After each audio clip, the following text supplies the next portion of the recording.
How are you all doing? So, Strength Chat episode 6, and today I want to chat about how can explosive power sessions help with your 1 rep max testing.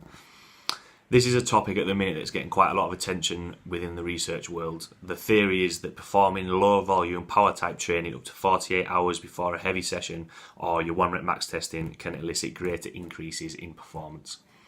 But what's the point of doing this?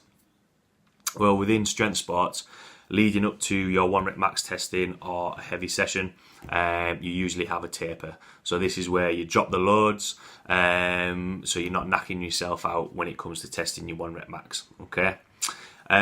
So really, if you're having a taper within your training, it makes sense that at this point, so for power sessions, you're only going to be using 40% of your 1 rep max. It makes sense to use that type of training within your taper.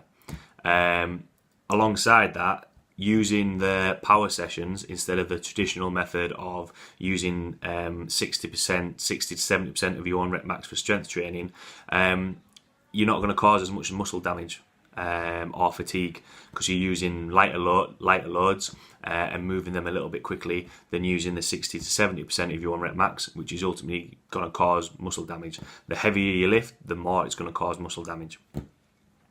Another reason this method may be beneficial is the increase of joint stiffness it provides. Okay, so if you think of when you're bench pressing and you're lowering the bar real slow down, and as soon as it hits your chest, you're bang pressing the bar up as fast as you can.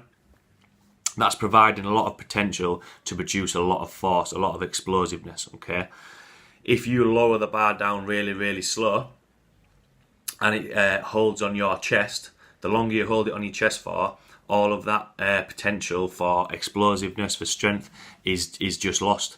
Same principle with an elastic band. When it's nice and tight, and then you let go, there's a lot of power. The more you hold it there, the potential for all that power is decreased. You've just lost all of that energy.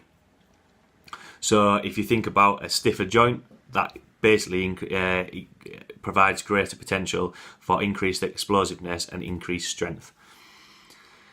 So what type of training should you be doing? What exercises should you be implementing within these sessions?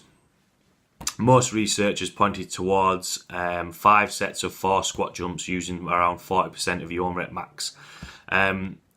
This leads to improved performance anywhere between 24 and 48 hours before you do your testing.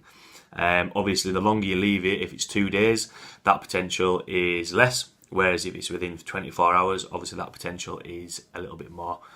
So there is some research that still needs to be done on this, but what is currently being found looks to be very promising. So something to think about, especially for the powerlifters out there. You know, if you've not got a competition for a couple of months, couple of weeks, and you're starting to add a little bit of a taper into your program, so you're going to test your maxes, give these sessions a go. Let me know what it's like. Let me know if it provides any increases to your maxes and if you find it beneficial. This is what the research is saying, so it'll be interesting to see what the general public, what you guys out in the gym are doing, whether it pays dividends there as well. Okay, so thanks very much, and I'll see you later. Cheers.